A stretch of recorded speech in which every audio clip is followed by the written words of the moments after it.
all I want to say is, guys, he had multiple years of opportunities to really win.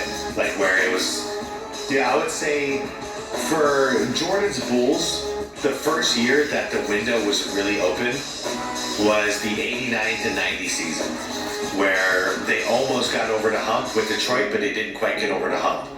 At that stage, there's no excuse. Your team is good enough to accomplish the job. They didn't get it done, but then they regrouped and they got it done the following season. And I felt like LeBron was there after like the third year in Cleveland. He had enough pieces, enough help to figure it out, but LeBron needed to work on his weaknesses. And he needed to figure out a way to get that jump shot just rolling, and he was never able to do it. And it's still weird to me this day because I saw Jordan go through Jordan and Kobe go through their career transitions where they realized I can't just drive to the basket every play. I can't have the ball in my hand all the time. Sometimes I need to get on the block, get in the post. That way I'm catching the ball in a good position, and then I can do what I need to do. I always waited for LeBron to hit that point of his career, but it never happened. And I feel like they could have won multiple championships, at least one, but I think multiple in Cleveland.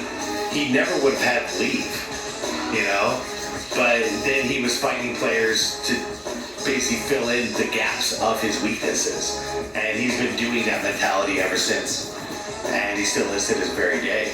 But yeah, if he would have just gotten off the ball, let the point guard play point guard, post up a little bit, because he's a giant dude, man, 6'9", buffer than 90% of the league out there, physically strong, get in the block, post up, play that kind of a game, and he likes to pass.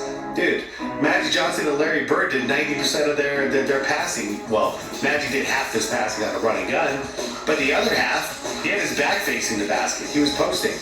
Larry Bird got 90% of his assists in the post, and Michael Jordan as well. So I was always confused, and I always will be confused. Why not just work on those weaknesses? You're just so a hair away from being a champion. Just do it. Work on it all off season.